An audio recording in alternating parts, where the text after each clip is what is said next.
कृष्ण के परम मित्र थे उद्धव जी।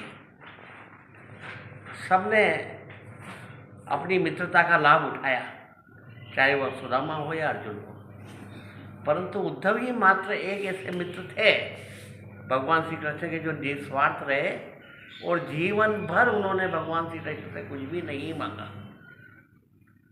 जब उद्धव जी का अंतिम समय आया तब कृष्ण भगवान ने कहा कि हे उद्धव, तुमने मुझसे ज़िंदगी में कभी कुछ सहायता नहीं मांगी, न मेरी फ़ायदा उठाया, न मेरे से कुछ मदद मांगी।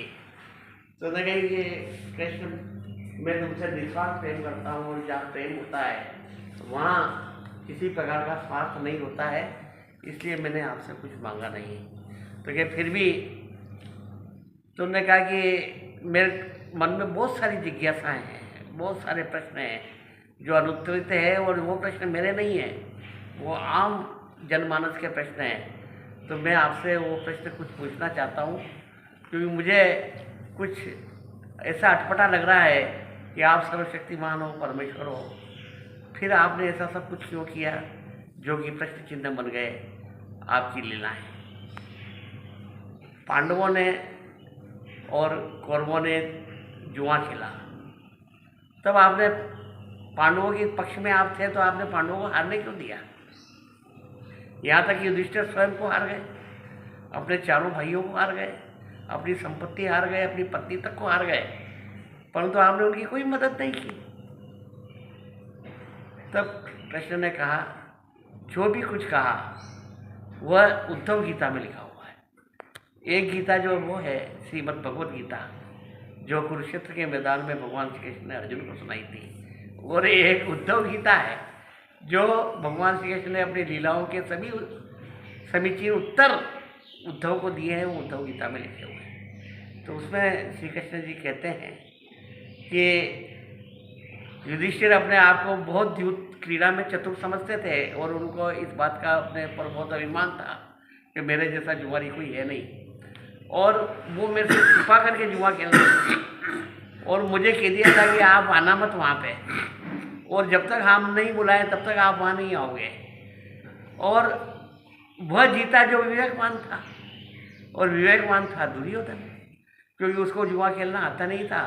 तो अपनी तरफ से उसने शकुनी को कहा कि मेरी ओर से शकुनी पासे फेंकेंगे, तो युधिष्ठिर भी अगर चाहता तो कहता कि मेरी तरफ से श्री कृष्ण पासे फेंकेंगे, तो कोई कारण नहीं था कि शकुनी मुझसे जीत जाता।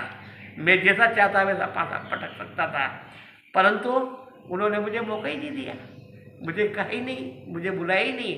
और जब सब कुछ लुट गया और द्रौपदी दाव पे लग गई और उसका शील भंग होने लगा, उसके को निर्वस्त्र किया जाने लगा, तब जाके जब द्रौपदी ने मुझे पुकारा तब मैं आया, और मुझे किसी ने पुकारा नहीं तो मैं गया ही नहीं। तब उन्होंने कहा कि फिर मित्रता की परिभाषा क्या है?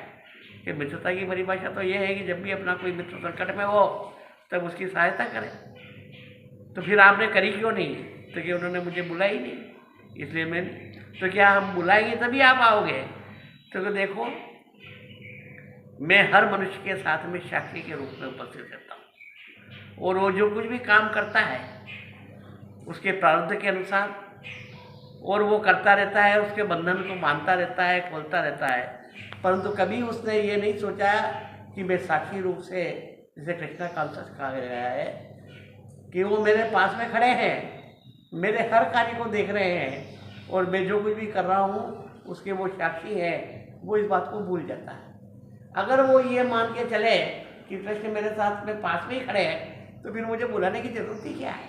मैं तो उसके साथ हुई, परंतु उसने माना ही कब कि मैं उसके साथ हूँ। इसलिए कृष्ण आपकी सहायता तभी करेंगे, वो साक्षी रूप में आपके साथ में खड़े हुए हैं, परंतु आप उन्हें अनुभव करें कि वे हमारे पास में हैं। और जब आप ये जान जाएंगे कृष्ण मेरे पास खड़े हैं, तब आप कोई भी गलत काम नहीं करेंगे, क्योंकि वो आपको देख रहे हैं। और हम अपनी, जैसे बिल्ली दूध पीती है जब आंखें बंद कर लेती है, मुझे कोई नहीं देख रहा, उस मानसिकता के साथ जो मनुष्य जीवन जी रहा है वही सभी दुखों का कारण है।